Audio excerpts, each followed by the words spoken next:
నూలు నూలులో శతాబ్దాల గౌరవం, పట్టు పరంపరకు ప్రతీక, సంప్రదాయానికి శాశ్వత చిరునామా సఖీ. నమస్తే రమగారు. నమస్తే జయ.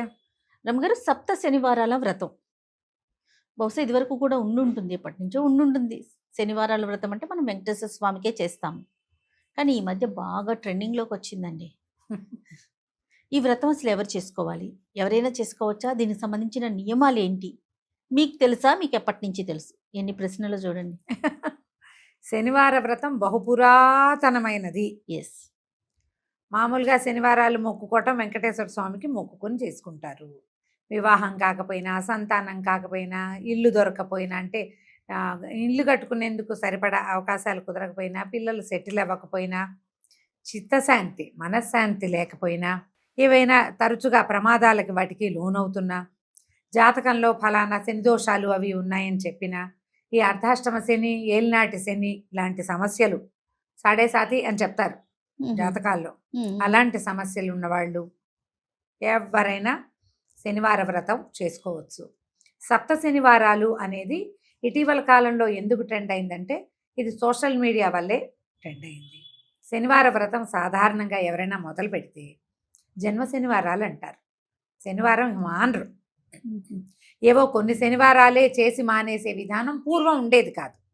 ఇప్పుడు ఏంటంటే సద్య ఫలితం ఇస్తుంది, వెంటనే ఇది చేయగానే ఫలితాన్ని ఇస్తుందని, మాకు ఇచ్చిందని ఇన్ఫ్లుయెన్సర్స్ కనుక బాగా చెప్పడం వల్ల ఇది బాగా ముందుకెళ్ళింది. మీరు 7 అయినా చేసుకోవచ్చు, 2 ఏళ్ళు 14 చేయొచ్చు, 7 ఏళ్ళు 49 చేయొచ్చు. ఓపిక, మన ఓపిక మన శక్తిని బట్టి చేసుకోవచ్చు. ఈ శనివార వ్రతం అంటే శనివారానికి బేసిక్గా ఏమిటి, వెంకటేశ్వర స్వామిని పూజించుకోవటము. ఇదివరకు ఏం చేసేవాళ్ళంటే శనివారం నాడు తలంటి పోసుకుని పిండి దీపారాధన చేసి స్వామికి ఒక పొద్దు ఉండటం నియమం. ఆ రోజు తలస్నానం, నెత్తికి నూనె రాసుకుని స్నానం చేయటం, దీపారాధన చేసుకోవటం. వెంకటేశ్వర స్వామి దేవస్థానాలు ఏమైనా ఉంటే దగ్గరలో వెళ్ళి దేవస్థానానికి వెళ్ళి దర్శనం చేసుకోవటం. చేసుకుని ఆ పూట ఏంటంటే ఈ శనివారం నాడు నియమంగా పోరాడకుండా పోట్లాడకుండా ఉండటం, నామాలు ఎక్కువ తలుచుకోవటము, వీలైతే ఏదైనా ఇంట్లో భజన పెట్టుకోవటము, ఎక్కడైనా భజన చేస్తుంటే అక్కడికి ఆ భజనకి వెళ్ళి రావటము, అక్కడ ఏదో కొబ్బరికాయలు ఏమైనా సమర్పించుకోవటము. వెంకటేశ్వర స్వామికి సంబంధించిన పూజకు అసలు ఏం చేసేవాళ్ళు ఇదివరకు, ఇన్ని పుస్తకాల ఇన్ని రకాల జయ ఏమీ లేదు. ఈ పిండి చలిమిడి చేసి పిండి దీపారాధన అంటే బియ్య పిండి కాదు, అది చలిమిడి చేసి చలిమిడితో దీపం పెట్టి దీపారాధన చేసుకుని పానకము వడపప్పు ఈ చలివిడి స్వామివారికి సమర్పించుకుని దండం పెట్టుకోవటం, పగల అన్నం తిని రాత్రిపూట ఉపవాసం ఉండేవాళ్ళు. శనివార వ్రతం అంటే బ్రహ్మచర్యము ఏకభుక్తము ఖచ్చితమైన నియమం. అందుకని ఇళ్లలో పెద్దవాళ్ళు చేసేవాళ్ళు సాధారణంగా, పూర్వం అలాగే కనపడేది. ఇప్పుడు ఏమైంది, క్రమంగా ఇళ్ళ అందరూ చేసుకోవటము, ప్రతి వాళ్ళు చేయటము. ఇన్ఫ్లుయెన్సర్స్ చెప్పారు కదా ఈ 7 శనివారాలు చేసాము అని. మామూలుగా మనకి పూజ అంటే మన ఇంట్లో ఒక దేవతార్చన, ఒక విధానం ఉంది, ఒక మండపం ఉంది, ఒక షెల్ఫో ఒక మందిరమో ఉంది, ఆడ వెంకటేశ్వర స్వామి ఉన్నారనుకో, అప్పుడు దీపం పెట్టుకోవటము పూజ. ఇప్పుడు ఏం చేశారు, దీనికి కలశాలు పెట్టడం, ప్రతి వారము కలశం పెట్టడము, కలశం లేనిదే పూజ లేదని, కలశం పెట్టాల్సిందేని, దీపాలేమో 7 దీపాలు పెట్టాలని, 9 పెట్టాలని, 16 పెట్టాలని, 100 రకాలు వచ్చేసరికల్లా ఏది కరెక్టో తెలియని ఒక డైలమాలో పడుతున్నారు. 7 శనివారాలు అని చెప్పారు కాబట్టి 7 దీపాలు పెట్టాలన్నది కూడా ఒకటి కనపడుతోంది. ఆ దీపానికి పసుపు రాయాలి, బొట్టెట్టాలి, కుంకం పెట్టాలి, వాటి నిండా పువ్వులు పోయాలి, అలంకరించి ఫోటోలు తీయాలి. ఈ గోల ఎక్కువైపోయింది. నేను ఈ గోలను సమర్థించనమ్మా. పూజ ఫోటో తీయటానికి కాదు, ముఖ్యంగా చెప్తున్నాను నేను. నేను సప్త శనివార వ్రతం చేశాను అని నీకు పూజ అయిపోయాక, నీ పూజలు అయ్యి నీకేదో నా ఫలిస్తే, నాకు ఇలా జరిగింది, నేను ఇది చేశాను అని నువ్వు చెప్పితే ఒక రకంగా ఉంటుంది. నువ్వు మొదలుపెట్టే వాటిని అన్ని వీడియోలు తీసి పెట్టుకుని ప్రతిరోజు పెట్టి తర్వాత నీకేదో ఫలితం వచ్చిందంటే నువ్వు దేనికోసం చేసావు? నువ్వు ఫలితం కోసం పూజ చేసుకుంటున్నావా, లేకపోతే ప్రదర్శన కోసం చేస్తున్నారా? మీరు ఫలించాలంటే పూజ మొట్టమొదట అమ్మ దయచేసి మరోలా భావించకండి, ప్రదర్శన మానేయండి, ప్రదర్శనకి వెళ్ళొద్దు, అసలు పూజ చేసుకోండి. పూజ, ఆ పూజకి వెంకటేశ్వర స్వామివి బోలెడన్ని స్తోత్రాలు ఉంటాయి. మీరు పూజ ఎన్ని పువ్వులు పెట్టారు, ఎంత దీపం పెట్టారు, ఎన్ని దీపాలు పెట్టారు, ఎంత అలంకరణ, అసలు అది ఇంపార్టెంట్ కాదు. అవునండి. మీరు ఎంత నియమాలను పాటించారు, ఎంత భక్తి ఎంత శ్రద్ధ. శ్రద్ధ, ఎంత భక్తి ప్రపత్తి మీకున్నాయి. మీరు వెంకటేశ్వరుని యందు ఎంత ఆస్థ నమ్మకం కలిగి ఉన్నారు. ఆయనని సంతోషపెట్టేలాగా ఆయనకి స్తోత్రం ఎంత చేశారు, స్తోత్రం చెయ్యండి. దీనికి వెంకటేశ్వర సుప్రభాతం, ప్రపత్తి, స్తోత్రం, తర్వాత మంగళాశాసనం, వెంకటేశ్వర కరావలంబం, వెంకటేశ్వర వజ్రకవచం, గోవిందనామాలు, ఇలా 8 రకాల స్తోత్రాలు మనకు అందుబాటులో ఉన్నాయి. శనివారం నాడు శ్రద్ధగా చదువుకోండి. అవకాశం ఉండి మీ దగ్గర పురుష సూక్తం పుస్తకాలు ఉండి వాటితోటి అర్చన చేసేది వచ్చింది, మీకు రాలేదు, ఏం పర్వాలేదు. శనివారం పొద్దున్న తలంటి పోసుకోండి. ఒకవేళ మనకి స్వామివారి పటం ఏదైనా వెంకటేశ్వర స్వామి పటం ఉంటే మంచిది. లేకపోతే ఈ ఒక పళ్ళెంలో తిరునామని రాసుకోండి. తెల్లటి నామం మధ్యలో ఎర్రటి బొట్టు పెట్టి పాదం పెట్టుకుని అదే స్వామివారిగా దండం పెట్టుకోండి. పటాలు ఇప్పుడు దొరికేస్తున్నాయి కాబట్టి మనకు ఆ ఇబ్బంది లేదు. చిట్టి ప్రతిమలు ఉన్న వాళ్ళు ఉంటారు, ఒకటి ముఖమే ఉన్నది కూడా ఉంటుంది, అదైనా పెట్టుకోవచ్చు. శుభ్రంగా కడిగి పెట్టుకోండి. గంధం అంటించి తర్వాత దాని మీద కుంకుమ బొట్టు పెట్టుకోండి. దీపారాధన మామూలు దీపారాధన చేసి, మామూలుగా మొదట దీపారాధన చేసేసి చలిమిడి చేయండి. బెల్లము, బియ్యపిండి, తర్వాత కాస్త నెయ్యి, కొద్దిగా ఒక్క పాల చుక్క వేస్తే మీకు ఏంటంటే అది చక్కగా ముద్ద అవుతుంది. రోట్లో వేసి దంచినా చలివిడి ముద్ద చేసుకోవచ్చు. చేత్తోటే శక్తి కొద్దీ నలిపి, మా అమ్మ అయితే చేత్తోటే చేసేవారు. బాగా నలపాలి దాన్ని. వేడెక్కి బెల్లం కరిగి బియ్య పిండిని పట్టుకుంటుంది. మిక్సీలో కూడా వేసుకోవచ్చు. వెసులుబాటు. మీకు 7 దీపాలు పెట్టుకోవాలనే ఆసక్తిగా ఉంటే పెట్టుకోండమ్మా. కాకపోతే ఇందులో ఒక నియమం ఏంటంటే, ఈ దీపాలు పెట్టలేమా మనం, ఈ దీపం కొండెక్కాక అది ప్రసాదంగా తీసుకోవాలి. దీని నిండా పువ్వులు పోసి పసుపులు పెట్టి బొట్లు పెట్టి కుంకాలు పెడితే దాన్ని ఎట్లా ప్రసాదంగా స్వీకరిస్తాం మనం? కాబట్టి దీపానికి బొట్టు పెట్టాలన్న నియమం లేదు, అక్కర్లేదు. మీరు చలివిడితోటి గుండ్రంగా చేశారు, ఒక దాంట్లో ఇట్లా చేసి నొక్కితే గుంట పడుతుంది. అవును. ఆవు నేతిలో ముంచిన బొత్తిని అందులో వేయాలి. ఈ దీపాన్ని ఒక పళ్ళెంలో పెడతారు కదా, ఆ పళ్ళెనికి పసుపు రాసి బొట్టు పెట్టుకోండి. పసుపు రాసి బొట్టు పెడితే సరిపోతుంది. ప్రతి దీపానికి పెట్టక్కర్లేదు. ఇది చలివిడి దీపంలో ఇది ఒత్తి వేసి వెలిగించండి. కొంత చలివిడి, వడపప్పు, పానకము, పాలు పెట్టదలుచుకుంటే పాలు, పళ్ళు, మీరు అన్నమో పాయసమో చేయదలుచుకుంటే మీ శక్తి. ఇవన్నీ చేయాలన్న నియమం కాదు, బేసిక్గా చేయవలసింది చలివిడి, వడపప్పు, పానకం చాలు.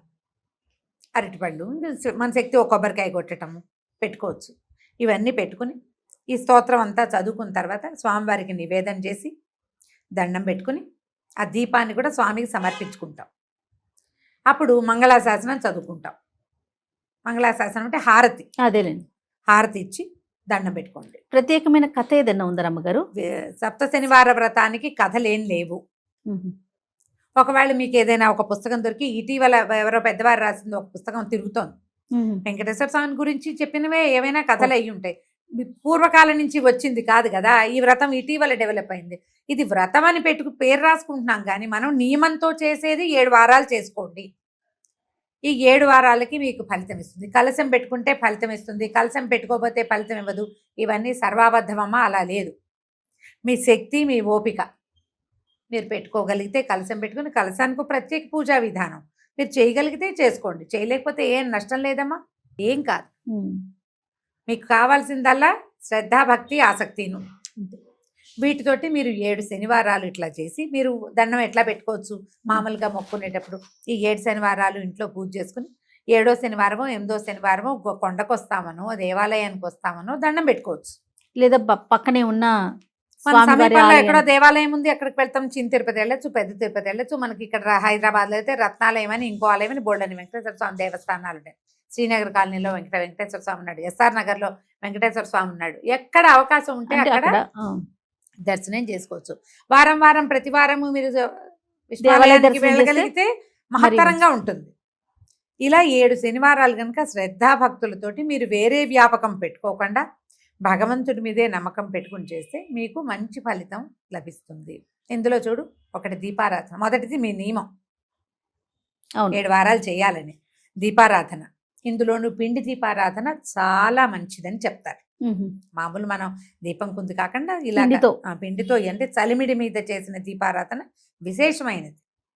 అది చేసామా, అర్చన చేసామా, దేవాలయానికి వెళ్తామా? ఈ ఉమ్. ప్రత్యేకమైన రోజుల్లో మీరు జ్ఞాపకం పెట్టుకోవాల్సింది ఏంటంటే పోట్లాటలకి దిక్కండి. ఈ వ్రతానికి ఒక్క నియమం. అలా గోవిందనామాలు రోజంతా గోవిందా గోవిందా అనుకుంటుంటే మంచిది. ఉమ్. మీ సమస్యలకి ఒక సమాధానము, ఒక సోలేజ్, ఒక ప్రశాంతత మనకు లభిస్తాయి. ఇలా చేసి చూడండి. మీరు అవేవో చేస్తాం, బ్రహ్మాండం పగలు తీసి భక్తిగా చేస్తాం, చేయండి. కానీ అదే చేయాలన్న ధోరణికి వెళ్ళొద్దు. వాళ్ళెవరో చేసిందే చేయక్కర్లా. మీకు చేతొచ్చింది చేసిన వెంకటేశ్వర స్వామి ఎట్లాంటి వాడంటేనమ్మా, కొంగు బంగారం కదా రమ్మగారు. మామూలు వాడు కాదు ఆయన. బంగారు కమలాలతో అర్చించే తొండమాన్ చక్రవర్తి ఉంటే మట్టితో పూజ చేసిన వాడి ఇంటికి వెళ్ళొచ్చాడు ఆయన. మట్టి పువ్వులతో పూజ చేశాడు, మట్టితో తులసి దళాలు చేసి, తామర తూడుతో కూర చేసి పెట్టిన వాళ్ళ ఇంటికి నడిచి వెళ్ళాడు స్వామి కొండ దిగి. అలాంటి వాడు. నీ భక్తే కావాలి ఆయనకి. నువ్వు అవును. చూపించే ఈ ప్రదర్శన వేషం ఉందే, అది నువ్వు ఉంచుకుంటావు, నువ్వు చూపిస్తావు ప్రపంచానికి. ఆయన ఏం చూస్తాడు? నీ లోపలిది చూస్తాడు. లోపల పెట్టుకోండి. ఈ ప్రదర్శనలు మానేయండి. హాయిగా ధైర్యంగా పూజించుకోండి స్వామిని. తప్పకుండా రమ్మగారు. ఇది అంటే ఆనవాయితీగా వస్తేనే చేసుకోవాలా, హ్మ్. ఎట్లా రమ్మగారు? ఆనవాయితీ రావాల్సిన అవసరం లేదు, ఆహా. మనం చేసుకోవచ్చు. ఓకే. కొన్ని శనివారాలు అని పెట్టుకుని ఒక సంవత్సరం అంతా కూడా చేసుకోవచ్చు. అంటే వ్రతం అనగానే కొన్ని నియమాలు ఉంటాయి ఉంటాయి కదా. సాధారణంగా కాదు, కదా. ఇది వ్రతం అని పేరు చెప్తున్నారు కానీ ఇది కాదంటారు. ముందు కాలం నాటిది కాదు. అదేలేండి. శనివార నియమం ముందు కాలం నుంచి వచ్చింది. ఉమ్. ఇవి పిండి దీపారాధన ముందు చాలా కాలంగా మనకి 3-4 తరాల ముందు వాళ్ళు కూడా చేసుకున్నారు. ఇలా 7 వారాలే చేసుకోవటం అనేది ఇటీవల డెవలప్ అయింది. ఉమ్. 7 కొండలు కాబట్టి ఆ 7 ఆయనకి ప్రీతిపాత్రమని, 7 చేస్తే బాగుంటుందని పెద్దవారు ఎవరో మొదలు పెట్టుంటారు. అవును. అందరూ చేసుకుంటున్నారు. మీరు కూడా చేసుకోండి. నేను చెప్పే కదా, 2 ఏళ్ళు 14 చేయొచ్చు, 7 ఏళ్ళు 49 చేయొచ్చు. ఒక ఏడాది అంతా పెట్టుకోండి. ఒక శనివారం ఆడవాళ్ళకి ఏదైనా ఇబ్బంది వస్తుంది, కుదరదు, దండం పెట్టుకోండి, ఏం కాదు. ఉమ్. వినాలి. ఇందులో కూడా 7 శనివారాలు పెట్టుకున్నాం. మన పీరియడ్ అటు ఇటు వచ్చి ఆ శనివారం రోజే వస్తుంది. మళ్ళీ మొదలు పెట్టాలా అని అడిగారమ్మా. 15 మంది అయినా అడిగారు జయ నన్ను. మేము 7 శనివారాలు వ్రతం చేసుకుంటున్నామమ్మా. 5వ వారం అయిన తర్వాత శనివారం నాడు అనుకోకుండా ఇబ్బంది వచ్చింది, అశౌచం వచ్చింది, మీకే జ్వరం వచ్చింది, పిల్లాడికి ఏదో అనారోగ్యం, హాస్పిటలైజ్ అయ్యారు, మానేశారు. మానేస్తే అమ్మ నెత్తెండి చేయడానికి భగవంతుడు మన శత్రువు, మన పగవాడు కాదమ్మా, మన కన్న తండ్రి. అవును. మన తప్పులు కడుపులో పెట్టుకోడు, ఆయన పెట్టుకుంటాడు కదా. ఈ పీరియడ్ వస్తే ఆ ఒక రోజు మానేస్తే మరుసటి వారం చేసుకోవచ్చు. ఆడవాళ్ళు చేసేటప్పుడు ఈ ఇబ్బంది వస్తుంది. మళ్ళీ మొదలు పెట్టాలి ఎవరైనా చెప్తే ఈ వీడియో చూపించండి అమ్మా, ఏం పర్వాలేదు, ఏం పర్వాలేదు, ఈజీగా చేసుకోండి. ఏదైనా ఇప్పుడు వెంకటేశ్వర స్తోత్రాలు ఉన్నాయా, వీటిలలో నేను చెప్పిన లిస్టులో వెంకటేశ్వర వజ్రకవచం చాలా చిన్నది, అది నేర్చుకోండి. రోజువారీ కూడా చేసుకోండి. అది ఎక్కువ సార్లు చేయండి, మంచి ఫలితం లభిస్తుంది. ముడుపు కట్టడం లాంటివి ఏమైనా చేస్తారా రమ్మగారు? దీనికి చేయరు, ఏం చేయరు. మీకు మీ ఇళ్లలో పద్ధతి ప్రకారం చేసుకుంటాం. 7 లేదా మొదటి వారం ముడుపు కట్టి 7 వారాలు అయ్యాక 8వ వారం మేము కొండకు వస్తామంటే ఇదివరకు అట్లాగా కొండకి సులువుగా వెళ్ళిపోయే మార్గాలు లేవు. ఇప్పుడు అవన్నీ టికెట్లు అవన్నీ ముందు ప్రిపేర్ అవ్వాలి కదా. అవునవును. అవకాశాన్ని బట్టి చేయండి. మీరు ముడుపు కట్టుకుంటే 8వ వారం దగ్గరున్న వెంకటేశ్వర స్వామి గుళ్ళో అప్పచెప్పేయాలి. ముడుపు కట్టకపోయినా పర్వాలేదు. ఓకే, చాలా డౌట్లన్నీ తీరిపోయినట్టు. ఆల్మోస్ట్ అన్ని అయిపోయినాయి రమ్మగారు. ఏదైనా ఉంటే ఇంకొక వీడియో చేస్తాను మళ్ళీ కూడా. అలాగే. నమస్తే. నమస్తే జయ.